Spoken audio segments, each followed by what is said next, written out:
네, 오늘 우리에게 주신 말씀은 창세기 3장 23, 4절입니다. 창세기 3장 23, 24절입니다. 짧은 두 절인 만큼 저와 여러분이 함께 합독하도록 하겠습니다. 시작.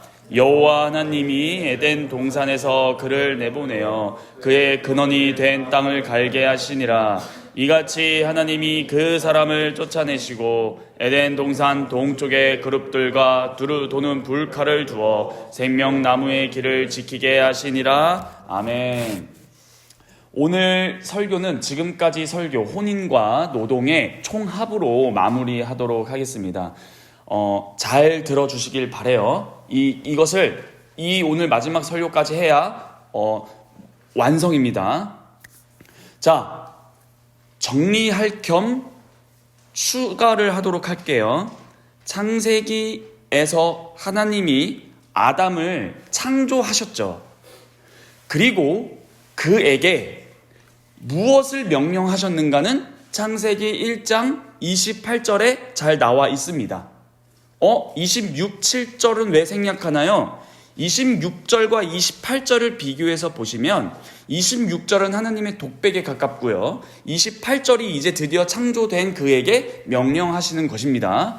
그랬을 때에 하나님이 아담에게 명령하신 것을 보아하니 이것을 문화명령이라고 합니다. 말 그대로 생육하고 번성하여 땅에 충만하라, 땅을 정복하라, 모든 것을 다스려라 라는 것이죠. 그래서 우리가 이것을 통해서 노동이라는 것을 알 수 있었습니다. 말 그대로 그들은 타락하기 전에도 노동을 했다라는 것이었죠. 그리고 이런 맥락에서 2장에서 이런 노동을 하는 와중에 혼인이 시작됩니다. 돕는 배필이라는 것도 이제 말씀드렸습니다. 그 의미가 뭔지, 돕는이 무엇인지, 배필이 무슨 말인지를 말씀드렸습니다. 자, 이러한 큰 흐름에서 제가 짧게 아담의 혼인과 노동에 대해서 조금 더 추가 설명드리고, 제가 그토록 계속적으로 강조했던 우리의 노동에 재물이라는 자본주의 사회의 가치가 들어올 것이 아니라 항상 그리스도가 들어와야 된다는 말의 의미를 좀 더 풍성하게 짧게 말씀드리고 마무리하려고 합니다. 여러분, 아담은 누군가요? 겉으로만 보면 노동자이자 남편입니다. 근데 오늘 말씀드릴 것은 아담은 노동과 남편을 세우는 기반이 있었어요. 바로 아담은 직분자입니다. 아담은 직분자예요. 잘 들으셔야 됩니다. 아담은 누구다? 직분자이다. 자, 직분하면 뭐가 떠오르죠? 직분, 왕, 제사장, 선지자. 그럼 아담은 누구였다라는 겁니까? 왕, 제사장, 선지자입니다. 전사님 안 나와 있는데요, 성경에. 자, 하나님께서 모든 것을 다스리라는 것은 어느 직분에 가깝죠? 왕입니다. 자, 그리고 창세기 3장을 보면 누구와 누구가 대화를 하죠? 3장의 1절부터 안 보셔도 되잖아요. 누구와 누구가 대화를 해요? 뱀과 하와가 대화합니다. 대화 주제가 뭐예요? 선악과에 대한 주제입니다. 자, 그럼 다시 질문 드릴게요. 창세기 2장에서 선악과 명령은 하와가 있을 때 했다? OX. 선악과 명령은 누가 누구에게 주신 거예요? 누가 누구에게 준 거예요? 하나님이 아담에게 선악과 명령을 주신 겁니다. 이때 하와는 그 자리에 있었다, 없었다? 없었답니다. 무슨 말이냐? 하와가 없을 때 하나님께로부터 생명 언약에 대한 명령을 받은 거예요. 누구만? 아담만. 그런데 창세기 3장을 보면 그 대화의 주제가 뭐라고요? 선악과입니다. 그러면 하와는 이 선악과를 어떻게, 어디서, 누구에게 들었을까요? 아담. 하와에게 아담은 누구예요?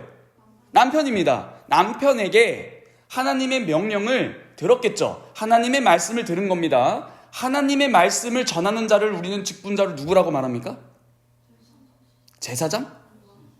하나님의 말씀을 받아서 선지자입니다. 아담은 가정에서 선지자 역할을 했네를 알 수 있습니다. 그리고 창세기 2장 15절에서 경작하여 지키라 아바드 샤마르라는 이 히브리어 단어는 성경을 읽다 보면 레위인들이 성막에서 봉사할 때 쓰이는 단어입니다. 그래서 이 경작하다라는 것이 이중적 의미가 있다고 말씀드렸죠. 노동과 예배입니다. 그러므로 이 성막에서 봉사하는 자를 레위인도 하지만 또 누구도 해요? 제사장도 합니다. 그러므로 아담의 직분은 뭐였다? 제사장이었다. 그러므로 이 왕의 역할, 겉으로 봤을 땐 노동자요, 한 가정의 가장인데 그거를 떠받치는 기반은 뭐다? 직분자다. 됐죠? 됐습니다. 자, 이런 모든 인간은 직분자입니다. 여러분들도 직분자예요. 그런데 이러한 직분자는 하나님의 동역자입니다. 됐죠? 그리고 이 문화 명령은 아담만 받은 게 아니에요. 사람이 받은 겁니다. 즉 하나님의 형상이 받은 겁니다. 그러므로 이 문화 명령이라는 노동과 출산과 여러 여타 이 세상에 있는 모든 것들은 해도 좋은 거예요? 아니면 당위예요? 당위입니다. 선택권이 없습니다. 명령입니다. 해도 좋고 메이, 그게 아니라 해야만 하는 당위, 머스트입니다. 명령이에요. 그런데 이러한 직분자로서 하나님의 영광에 순종하는 것은 뭐였다? 예배였다라는 것이죠. 하나님 나라 안에서 하나님과 하나님 나라를 위한 봉사입니다. 그러나 타락 후에 이 문화 명령과 참된 종교라는 신앙이 분리됩니다. 그게 추방으로 드러나요. 한마디로 문화와 신앙이 분리돼서 진행하는 역사가 시작됐다는 겁니다. 그러므로 가인은 이렇게 표현할 수 있습니다. 문화를 택하고 종교를 버렸다. 그래서 창세기 4장부터 5장 쭉쭉 넘어가는 거 보면은 하나님께서 가인에게 동쪽으로 추방시키는, 제가 옛날에 말씀드렸죠? 성경을 보면 자꾸 동쪽으로 가요. 왜? 하나님이 계신 곳이 서쪽이기 때문에 그렇습니다. 에덴 동산 어디로 추방해요? 동서남북. 동쪽. 왜? 왜 동쪽으로, 하필 왜 동쪽으로 추방한다 했어요? 제사장은 어디서 근무한다고요? 제사장은 어디서 근무해요? 성막입니다. 성막 문이 동서남북 어디에 있어요? 동쪽에 있습니다. 그러므로 에덴 동산은 거대한 창조 세계인 동시에 거대한 성전이었고 하나님이 계시는, 그리고 그 성막은 우리가 이제 2월달부터 할 거죠. 성막은 축소판 우주. 다시 말씀드릴게요. 에덴 동산이란 전 세계 이 모든 우주는 거대한 성전이요, 성전은 축소판 우주다. 그러므로 동쪽으로 나아간다는 것은 하나님이 계신 지성소인 곳에서부터 점점 멀어지는 역사. 가인은 동쪽 땅으로 계속 유리아 나갑니다. 하나님과 멀어지는 거예요. 그랬을 때 문화를 건설합니다. 유리아라 땅에 방황하라 했더니 성을 건설하죠. 가인성. 이런 식으로 타락한 인류는 종교를 버리고, 즉 하나님을 버리고 문화를 택합니다. 무슨 말인가 하니 창세기 1, 2장에서 문화와 직분이 통합되어 있었을 땐 타락하지 아니한 심성으로 하나님을 향한 노동은 하나님을 향한 예배였지만, 문화와 종교가 분리됐을 때는 우상숭배로 갑니다. 자, 아담은 이렇게 정리가 됐어요. 예수님은 누굽니까? 그렇죠. 둘째 아담입니다. 예수님이 우리를 하나님과의 관계에 다 회복시키셨어요. 무슨 말인가 하니 온 우주 만물의 구속자이신 예수 그리스도로 말미암아 문화와 종교가 다시 합쳐졌다라는 것입니다. 그러므로 우리는 그리스도와 인간을 볼 때 직분자로 볼 수 있다. 자, 다시 예수 그리스도는 따로따로죠. 예수는 뭐예요? 이름입니다. 그리스도는 뭐예요? 직분입니다. 그리스도가 무슨 뜻이에요? 기름 부음 받은 자입니다. 기름 부음 받은 자는 누구예요? 직분자입니다. 누가 기름 부음을 받아요? 왕, 제사장, 선지자입니다. 그러므로 이재명, 대통령 이러듯이 예수는 이름이요 그리스도는 직분입니다. 그러므로 예수 그리스도는 직분자가 다시 오셨다는 거예요. 완전한 직분자. 그러므로 우리가 할델베르크 요리문답을 배웠었을 때 이렇게 질문하지 않습니까? 문. 그리스도는 누구이십니까? 답. 왕과 제사장과 선지자 블라블라입니다. 그 다음 질문이 뭐죠? 굉장히 충격적인 질문 던지죠. 제가 유인물은 준비 안 했지만 그리스도는 누구십니까? 왕과 제사장과 선지자입니다. 그 역할 쭉 나오고 이 다음 질문이 뭐예요? 그러면 당신은 왜 그리스도인이라 불립니까? 답. 믿음으로 세례로 성령으로 그리스도와 하나 되어 그분의 기름 부음 왕과 제사장과 선지자의 직분에 참여했기 때문입니다. 그러므로 우리는 무슨 말이에요? 타락한 아담으로 말미암아 문화와 종교가 분리됐는데 그리스도로 말미암아 문화와 종교가 다시 합쳐졌다는 겁니다. 그러므로 그동안 첫 번째, 두 번째, 세 번째 설교가 이제 합쳐지십니까? 우리의 노동은 다시 예배가 되었다는 거예요. 우리의 결혼 생활은 다시 예배가 되었다는 겁니다. 다시 하나님의 창조 프로젝트에 우리를 참여시키셨다는 거예요. 이게 구원입니다. 그러므로 구원은 받았어가 아니라 현재 진행형입니다.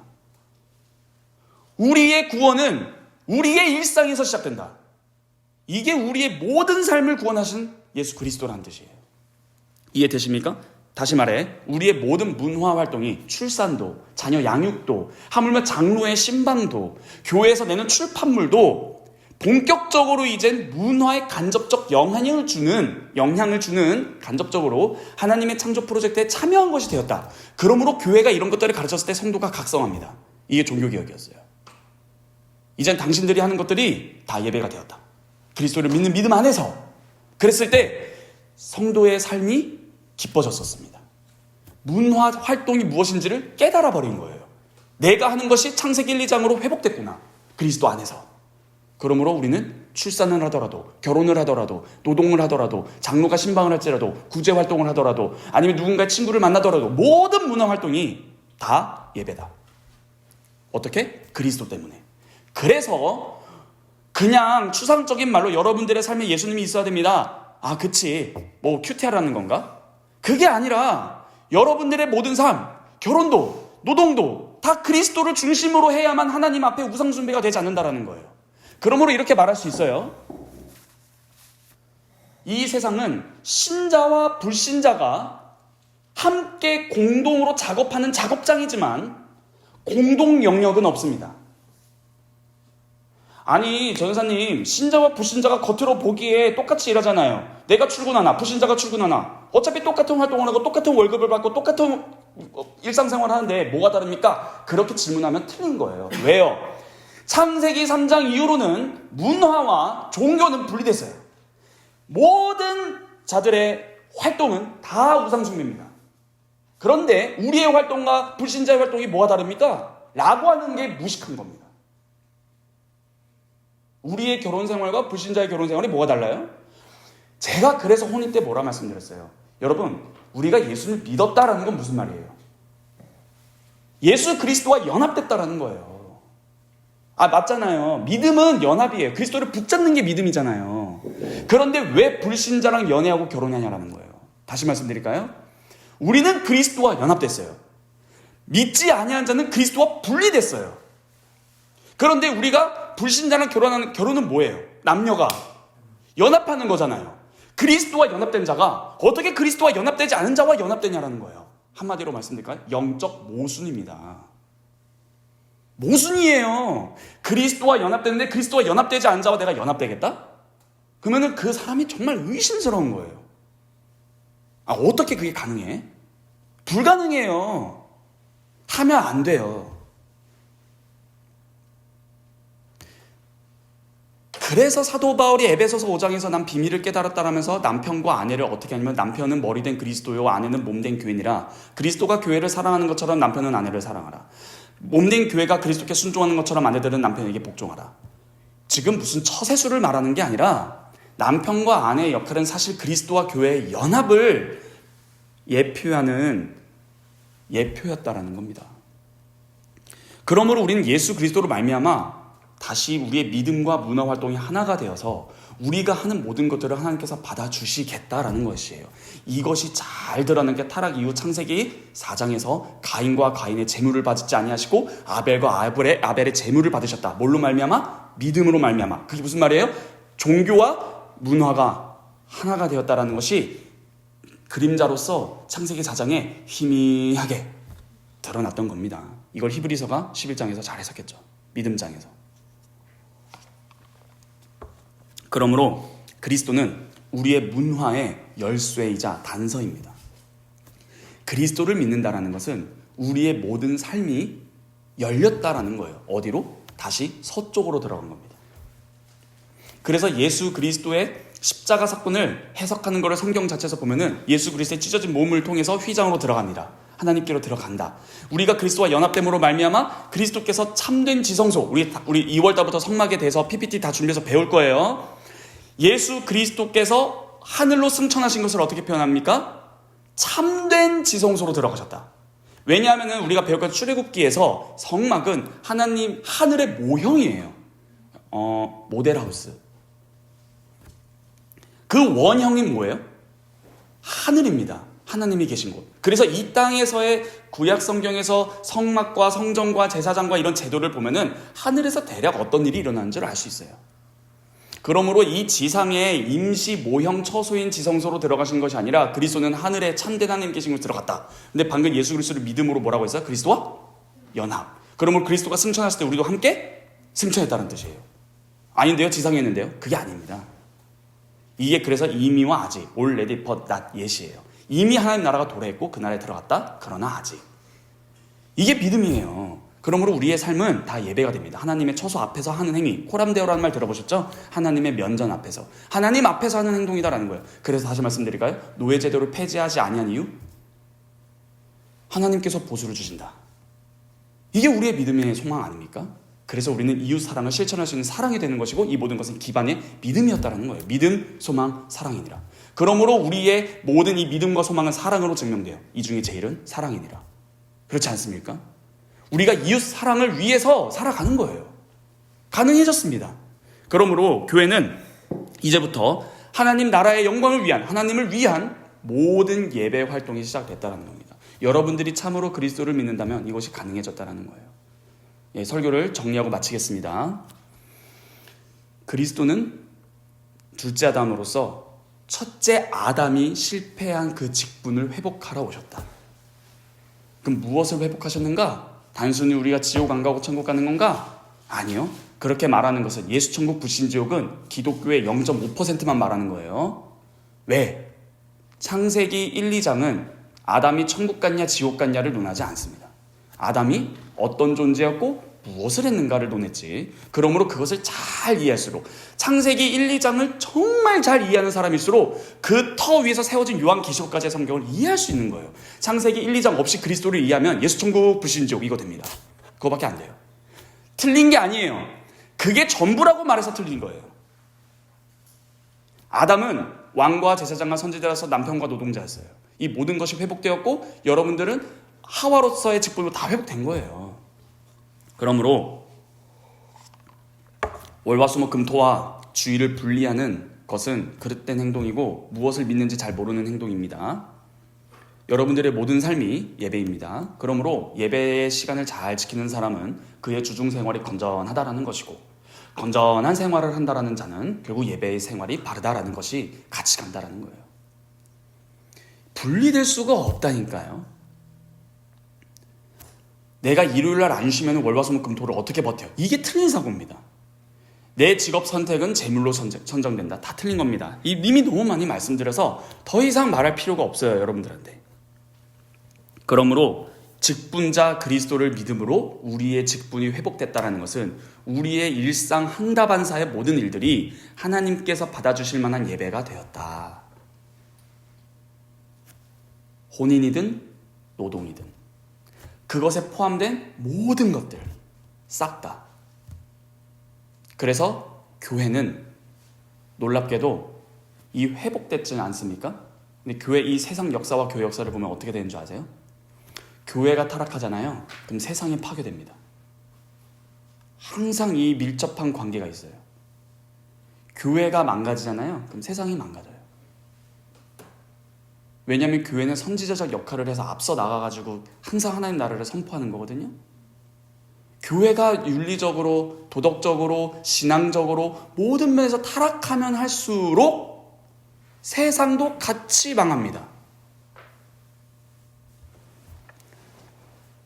역사를 보면 항상 그래요. 그래서 오늘날 세상의 요지경에 대해서도 우리의 책임이 있다라는 겁니다. 정말 있어요. 그러므로 이 에덴 동산, 아담, 직분 모든 것들을 잘 이해해야 우리의 삶의 결혼이든 노동이든 뭐 여타 모든 것들이든 그리스도의 회복, 그리스도가 우리 모든 것의 중심이 되지 않으면 우리가 하는 모든 것들은 다 우상숭배에 불과하다. 가인의 계열을 걷는 거다. 전사님, 열심히 일해서 돈 많이 벌어가지고 헌금 많이 할게요. 안 받으세요, 그걸. 창세기 4장을 왜 안 읽으십니까?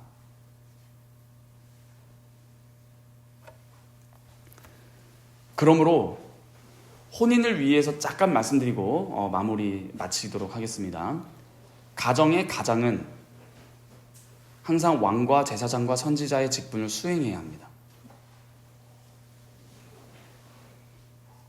남편은 가정의 아내에게나 자녀에게나 하나님의 말씀을 공급할 수 있는 자라야 하며, 욥기를 읽어보면은 욥이 수많은 자녀들이 놀고 들어왔을 때 혹여나 하나님께 범죄하였을까 하여서 그들을 위하여 제사를 했고, 모든 가정을 하나님의 뜻에 순복하도록 가정을 왕으로서 통치합니다. 그러므로 남자들이여, 집안에서 왕과 제사장과 선지자의 직분을 그리스도께서 교회를 향해서 하시는 것을 보면서 묵상하면서 그것을 가정에서 실천해야 하며, 아내들이요, 여러분들이 남편을 구할 때는 이 사람이 우리 가정을, 나를 잘 하나님의 뜻대로 다스릴 수 있는가? 이 사람이 나와 우리 가정을 하나님의 말씀으로 잘 기를 수 있는가? 이 사람이 나를, 우리 가정을 위해서 제사장답게 하나님 앞으로 우리를 이끌어갈 수 있는가? 를 봐야지. 맛 잘생겼네. 돈 잘 버네. 그러면 안 되는 거예요. 그런 것도 고려하지 말라라는 게 아니에요. 그러나 그게 결혼의 충분 조건은 안 됩니다. 그래서 이러한 가정의 회복이 그리스도 안에서 되었고, 노동도 마찬가지입니다. 다 회복된 거예요. 그러므로 선교적 연애와 선교적 결혼은 안 됩니다. 전도하면 되지 않아요? 그런 소리 하기 없음. 이제 다시 말씀드려요. 그런 소리 하는 자들에게, 그럼 로또도 당첨되니까 우리 직장 다 때려치고 로또 사면 되겠다. 이게 말이 안 되는 거예요. 정리, 그리스도는 우리의 삶의 열쇠였다. 모든 것을 다 회복했다. 고로 우리의 결혼도, 가정생활도, 노동도 예배다. 그러므로 주님의 뜻대로 살아간다.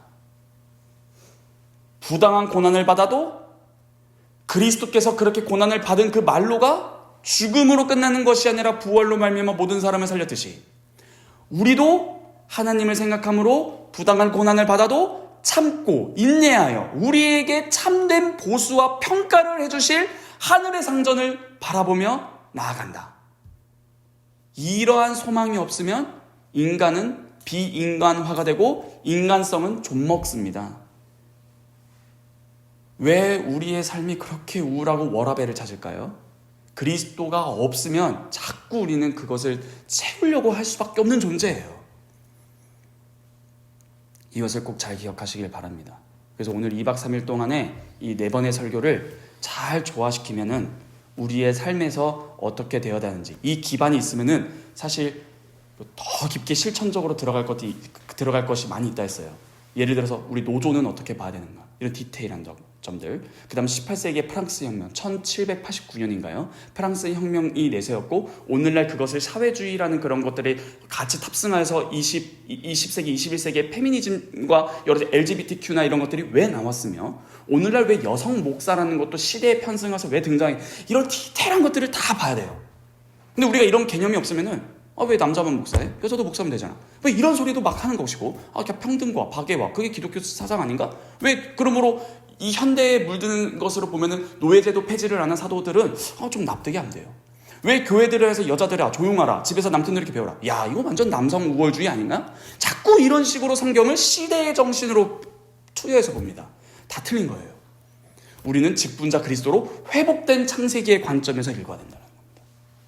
이해되시죠?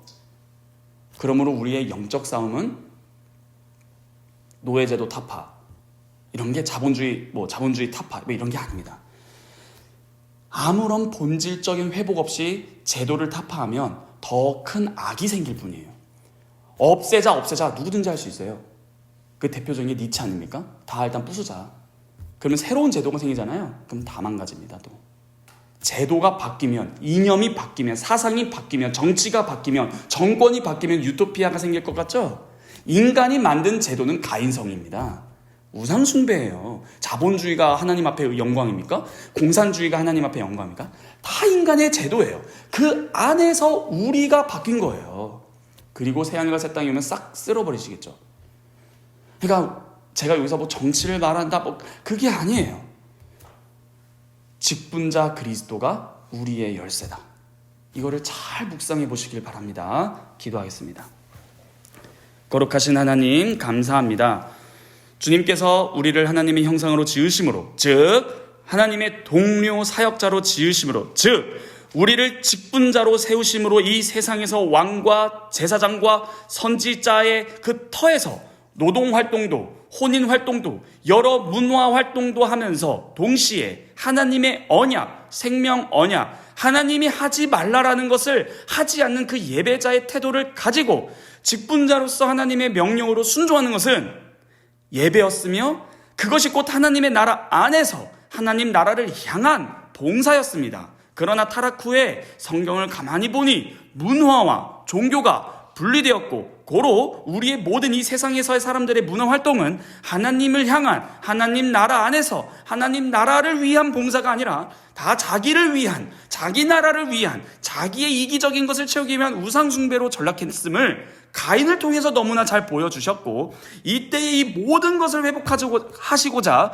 직분자이신 예수 그리스도께서 오심으로 모든 걸 회복하심으로, 그를 믿음으로, 우리에게 믿음을 선물로 주심으로, 그 직분자 안에 우리를 초청하심으로, 그리스도인이 되게 하심으로 우리의 다시 모든 문화활동이 하나님을 위한, 하나님 나라 안에서 하나님 나라를 향한 봉사가 되게 하셨습니다. 고로 예수 그리스도가 우리의 모든 일거수 일투족의 열쇠이자 단서라는 것이 성경에 계시되었으니, 우리는 이제부터 주님의 명령을 순종하면서 우리의 삶을 경영하고 우리 안에 내주하시는 성령 하나님의 인도를 받을 수 있으니, 어떠한 상황과 형편에 처해 있을지라도 낙담, 낙심, 비교, 우월, 이런 여러 가지 세상의 것들에 빠질 것이 아니라 하늘의 소망, 그로 말미암아 사랑, 이 모든 것이 믿음으로 가능해짐, 이런 것들을 묵상하게 되었습니다. 평등과 박애가 아니라 믿음, 소망, 사랑이 우리의 가치가 되었고, 우리의 가정, 우리의 일터가 우리의 안식일, 주일과 분리되지 않음을 깨달을 때에 정말 우리가 균형 잡힌 즐거운 주님의 앞에서의 코람데오적인 신앙생활을 할 수 있음을 고백하게 됩니다. 우리에게 이런 모든 것들을 가르쳐 주심에 감사드립니다. 우리 안에 내주하시는 성령 하나님, 우리를 붙드사 그리스도 안에서 하늘에 계신 우리 아버지의 뜻을 받들어 순종하는 참된 그리스도인인 우리 청년부가 되게 하여 주시옵소서. 이 모든 말씀 살아서 역사하시는 우리 주 예수 그리스도의 이름으로 감사하며 기도하옵나이다. 아멘.